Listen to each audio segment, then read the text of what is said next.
আসসালামু আলাইকুম।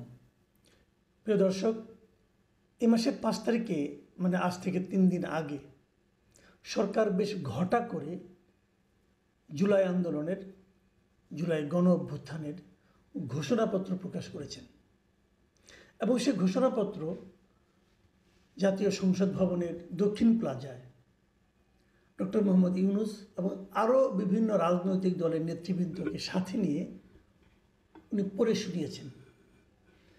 ব্যাপক আয়োজন হয়েছিল, কিন্তু সেই আয়োজনের আনুপাতিক হারে জনসমাগম হয়নি। দোষ দেওয়া যায় যে আবহাওয়াটা খারাপ ছিল, টিপ টিপ বৃষ্টি পড়ছিল, সে কারণে হয়নি। আপনি দোষ দিতে পারেন, কোনো সমস্যা নেই, কিন্তু তারপরেও এটা নিয়ে কিন্তু রাজনৈতিক দলের মধ্যে এক ধরনের টানাপোড়েন চলছে, মান অভিমান চলছে। এখনই যখন এরকম মান অভিমান, তখন প্রশ্ন উঠতে পারে, এটা কি আলটিমেটলি সকলের কাছে গ্রহণযোগ্য কোনো ঘোষণাপত্র হয়েছে? যদি গ্রহণযোগ্য না হয়, তাহলে এর ভবিষ্যৎ কী?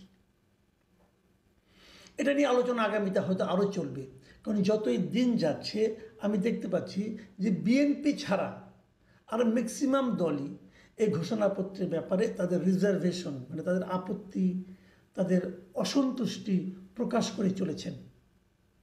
বলবেন যে এনসিপি তারা তো আনুষ্ঠানিকভাবে কিছু করেনি, কিন্তু এনসিপির অসন্তুষ্টিটা হলো সবচেয়ে বেশি এই কারণে এনসিপিতে যারা আছেন তারাই কিন্তু এই ঘোষণাপত্রের ব্যাপারে সবচেয়ে বেশি আগ্রহী ছিলেন। কিন্তু এনসিপির সেই যে মুখগুলো, হাসনাত আবদুল্লাহ, নাসিরুদ্দিন পাটোয়ারি, তাসনিম জারা, সার্জিস আলম, এরা সবাই কিন্তু এই ঘোষণাপত্রের অনুষ্ঠানে উপস্থিত ছিলেন না এবং তারা সেদিন কক্সবাজার চলে গিয়েছিলেন। এ নিয়ে এনসিপি বিব্রত হয়েছে। এনসিপি এই ৫ জনকে শোকজ করেছে। ২৪ ঘন্টার মধ্যে জবাব দিতে বলা হয়েছে। অলরেডি ২৪ ঘন্টা শেষ হয়ে গেছে। জবাব কী দিয়েছে আমরা কিছুটা জানতে পেরেছি, কারণ এর মধ্যে কিছু কিছু জবাব কিন্তু আমরা সোশ্যাল মিডিয়াতেও পেয়েছি এবং সেই জবাবগুলো খুব একটা মানে এনসিপির জন্য স্বস্তিদায়ক বলে আমার কাছে মনে হয়নি। যেমন এই ঘোষণাপত্রের জন্য সবচেয়ে বেশি ভোকাল যিনি ছিলেন তিনি হলেন হাসনাত আবদুল্লাহ। উনি এনসিপির দক্ষিণাঞ্চলের মুখ্য সংগঠক, উনি একটা গুরুত্বপূর্ণ পদে আছেন। তাকেও যখন শোকজ করা হয়েছে, তিনি এর উত্তরে যেটা বলেছেন যে সেটা হলো যে এই তারা যে গিয়েছিল এটা ছিল এই অসম্পূর্ণ জুলাই ঘোষণাপত্রের প্রতি তাদের নীরব প্রতিবাদ। মানে তারা এই ঘোষণাপত্রকে অসম্পূর্ণ বলেছে।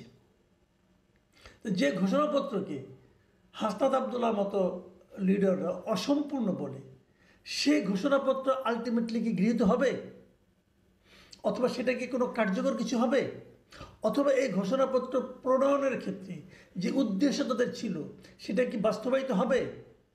এবং যে কথাটা হাসনাত আবদুল্লাহ বলেছেন, উনি বলেছেন যে এই ঘোষণাপত্রে ঐক্যের পরিবর্তে বিভাজনকে, শহীদ ও আহতদের পরিবর্তে কিছু মুষ্টিমেয় গোষ্ঠীর কথা এবং মতামতকে প্রাধান্য দেওয়া হয়েছে।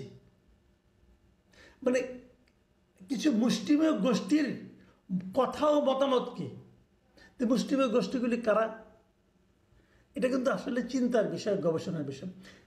আমি জামায়াতে ইসলামের নেতৃবৃন্দকে দেখেছি, তারাও এই ঘোষণাপত্রকে সম্পূর্ণভাবে আনন্দের সঙ্গে গ্রহণ করেনি। এমনকি গণ অধিকার পরিষদও এই ঘোষণাপত্র সম্পর্কে বলেছেন যে তারা নাকি এই ঘোষণাপত্রের মাধ্যমে সরকারের কাছ থেকে একটা বড় রকমের ধাক্কা খেয়েছেন। প্রিয় দর্শক, আপনারা জানেন ঘোষণাপত্রটার মধ্যে কী ছিল। অনেকেই পড়ে বলেছেন, ভাই ঘোষণাপত্র তো বুঝলাম না, এতগুলি যেহেতু, এতগুলি সেহেতু, অর্থটা কী? হ্যাঁ, আপনারা দেখবেন এটা ২৮টা দফা ছিল। এই ২৮টার মধ্যে মোট যেহেতু দিয়ে শুরু হয়েছিল ২১টা দফা এবং তারপর ২২ থেকে ৫ বার ছিল সেহেতু দিয়ে কথা। হ্যাঁ, তাহলে ২১ আর ৫ হলো ২৬।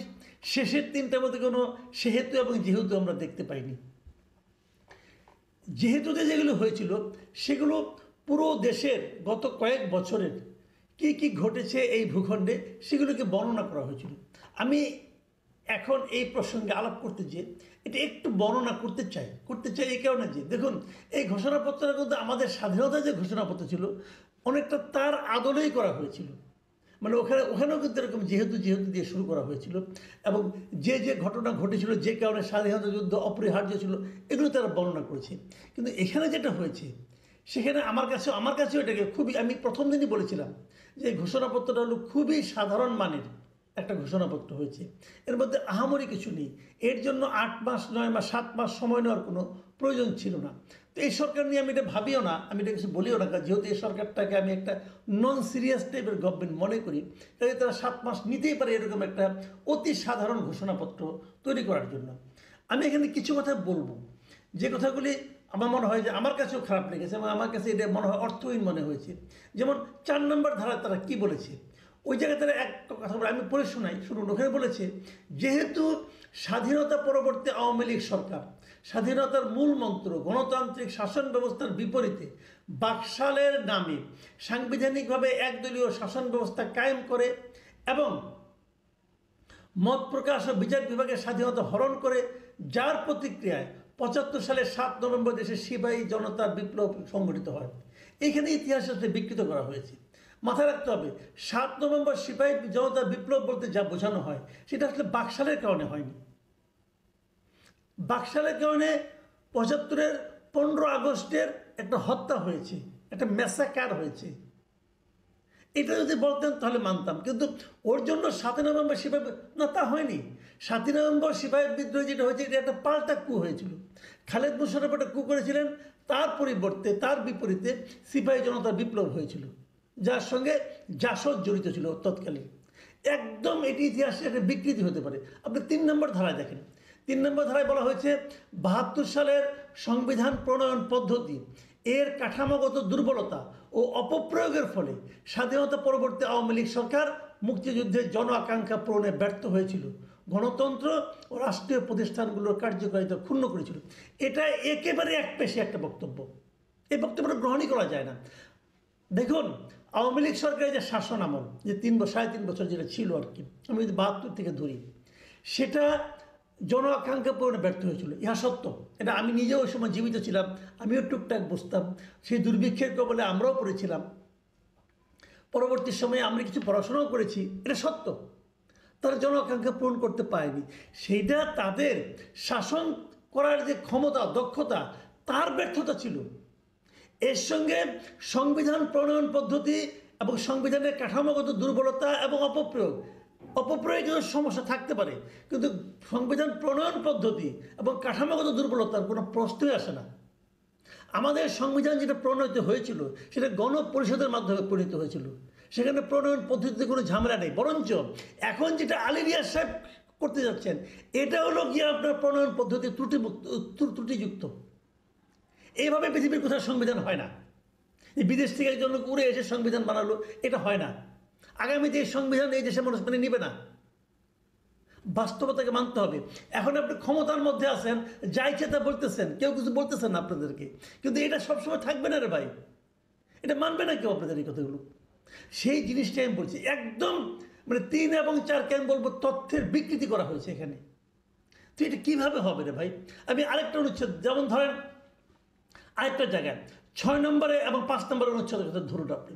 5 নম্বর অনুচ্ছেদে বলা হয়েছে যে কীভাবে এরশাদ বিরোধী আন্দোলন হলো, সেই আন্দোলনের বর্ণনা দেওয়া হয়েছে। 6 নম্বরে বলা হয়েছে 111-এর কথা। ভালো কথা, আমি দুটোই মানলাম, কিন্তু এর মাঝখানে আরেকটা বড় ঘটনা বাংলাদেশে ছিল, যার মাধ্যমে একটা সংবিধান পরিবর্তন করতে হয়েছিল।